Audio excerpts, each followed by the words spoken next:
Hey guys, Tomboy601, and today we have a bit of a news roadmap update for World of Warships Legends, fresh off the presses. It was posted over on the main website, and oh boy, we got some news. Things like training rooms, things like the Halloween mode, things like sports. Yeah, we got some exciting. So basically, the last time they gave us something like this, they called it a roadmap. It did kind of spoil the surprises for the rest of the update, and this one seems to be telling us what we can expect till the end of the year, and they're like 94.325% certain that all of this will make it into the game by the end of the year. But of course, sometimes dev targets get missed, and the world is the world and things change and all of that. So not all of this is guaranteed, but I'm fairly confident we'll end up seeing all of it. Game in the background is a fairly old one, so I don't know what commander I was running. I think this is from over a year ago, or maybe just over a year ago. It's been a while. Anyways, let's go ahead and talk through the new things that are probably coming to the game by the end of the year. The first thing, port switching. Yes, indeed, you'll finally be able to switch to a different port for preferable lighting, or a different backdrop if you enjoy whatever if you don't enjoy whatever they're using as the current default. Excellent, love it.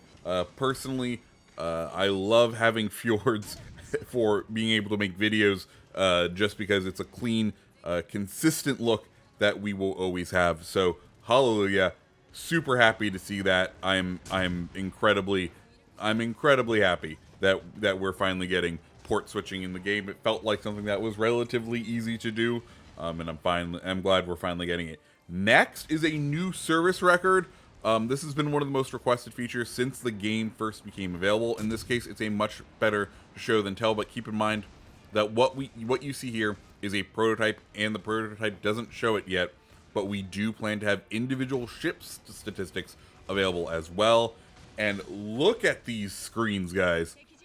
These look beautiful. They feel like a little bit of a mobile game. They give me a mobile game tinge, but I'm excited to see more in-depth statistics. I think over the weekend I finally passed, I think, 8,000 battles. I know I don't have very many in this game, and like a 60%-ish win rate. So being able to dive into stats more than just having to request it all of the time would be pretty fun. If you want me to do like a video on my stats, let me know down in the comments below. I can request it. That's always seemed to be something that some of the other community contributors do.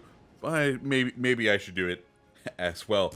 Next is the big one, training rooms. This one is pretty self-explanatory, but there are some important caveats. The initial target was to bring in clan social feature, which is actively being worked on, but our resources unfortunately only allow for one of these two features to be delivered in 2022. We weighted the clan social component against the training room and asked ourselves which one would be better without the other. The training room felt like an obvious answer as a way to help new players or give players the ability to experiment with different builds, new and old ships, commanders, and really anything you can put your mind to. Something to be aware of this is that training room's functionality has a few limitations, namely, there will be no earnings or spendings for that matter, but there's no victory or defeat, no medals either. You will see who scored what in the team results, but there won't be any economy. So it's always weird to me because training rooms, I've always felt and thought of them as literally just a place to go test ships, for without disturbing anyone else. But in actuality, training rooms are more like custom games in like Halo. Not that we have that in Infinite right now, FU343. But like realistically, training rooms are both a true like firing range, but also a custom game. And it seems like the custom game component won't really be there, or maybe will never be there, and we'll just kind of have to rely on seeing what's what at the end of a match, which is kind of weird. I'm hoping that gets updated for the people who want to use it.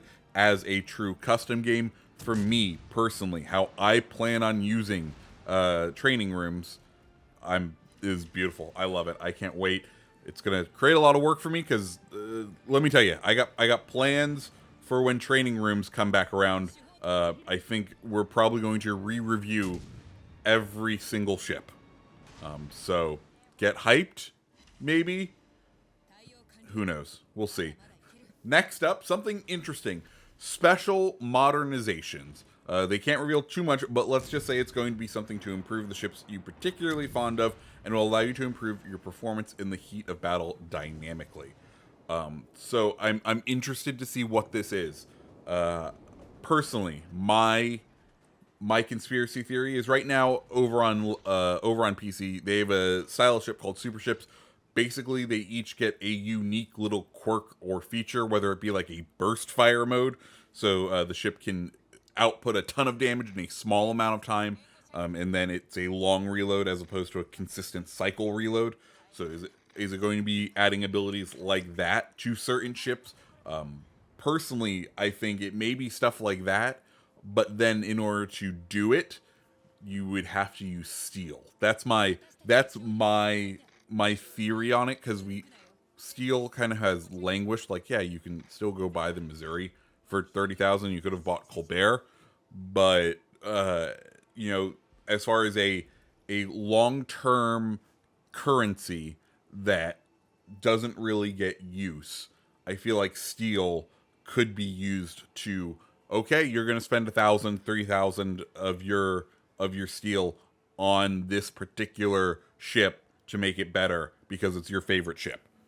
Maybe that's my theory. Next up, Halloween mode.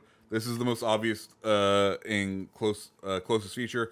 We're not reinventing the wheel here. We're refining the previous iteration of the Halloween operation by adding various difficulty levels and the ability to improve your commanders along the way. You'll also get some spicy new visuals for both factions of the conflict and get to try a new set of ships while dealing with the forces of evil.